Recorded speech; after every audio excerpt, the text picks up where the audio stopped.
بسم اللہ الرحمن الرحیم۔ نہج البلاغہ سے کوشش یہ کروں گا کہ آپ سب کو آشنا کروں۔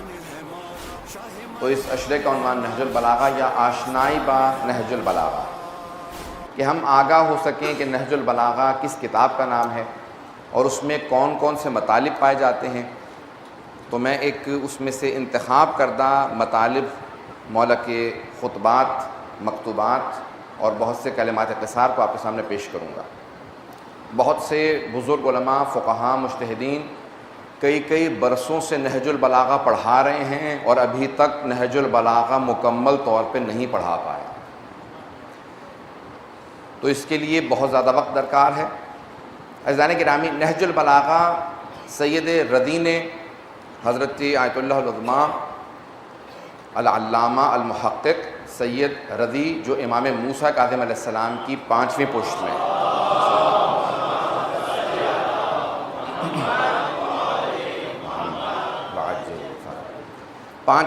میں ہیں، امام موسیٰ بن جعفر علیہ السلام کی 7ویں امام علیہ السلام کی 5ویں پشت میں 4 نسلوں کا فاصلہ ہے اور امام سے ان کا شجرہ جا ملتا ہے۔ آج بھی جب آپ کاظمین زیارت کے لیے تشریف لے جائیں گے تو حرم کے باب القبلہ میں نہیں بلکہ باب القبلہ سے جب باہر نکلیں گے تو پہلے الٹے ہاتھ پہ ان کے بڑے بھائی سید مرتضیٰ کا روضہ ہے اور باہر دوسری طرف سید رضی کا، دونوں کی قبریں اور چھوٹی چھوٹی ذریحاں لگی ہوئی ہیں امام کی بارگاہ کے اندر۔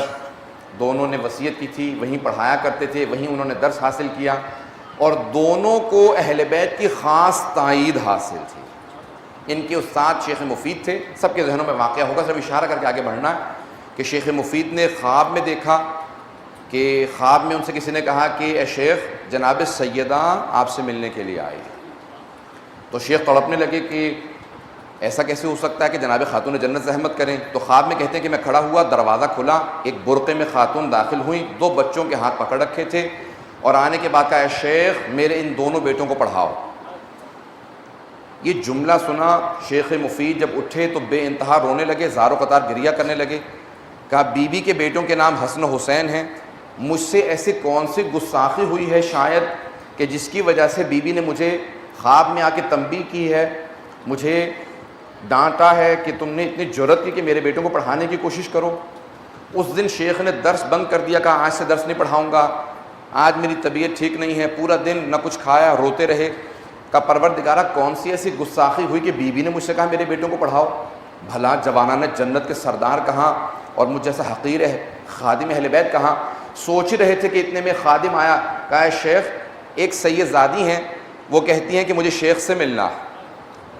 اب اچانک ایک مرتبہ پریشان ہونے لگے، خواب میں اسی رات جناب سیدہ کو دیکھا تھا تو فوراً دروازہ کھولا، کہ جس طرح سے خاتون جنت برقعے میں آئی تھی وہ سید زادی 2 بچوں کی انگلیاں پکڑے ہوئے، ایک 7 برس کا بچہ، ایک 6 برس کا بچہ، حجرے میں داخل ہوئی۔ کہا اے شیخ یہ میرے 2 بیٹے ہیں، میں امیر المومنین کی نسل سے ہوں، میرے ان دونوں بیٹوں کو 10 پڑھاؤ۔ جیسے یہ جملہ سنا، خواب میں جو 2 بچے دیکھے تھے وہ وہی 2 بچے تھے جو شیخ نے دیکھے تھے۔ فوراً اٹھے، کہا میں جتنی میری استطاعت ہے میں پورا دل لگا کر ان دونوں بچوں کو پڑھاؤں گا، کیونکہ خاتون جنت نے خواب میں مجھے حکم دیا انہیں پڑھانے کا۔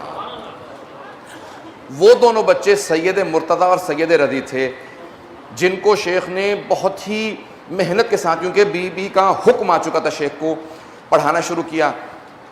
نوجوانی میں سید مرتضیٰ بہت بڑے ادیب بن گئے، بہت بڑے شاعر بنے، تمام علوم پہ دسترس حاصل کی اور نوجوانی میں نہج البلاغہ جمع کرنا شروع کی۔ کہا کہ میں اپنے پہلے مولا اور آقا کے تمام کلام کو جمع کروں گا اور اس کا نام رکھا نہج البلاغہ۔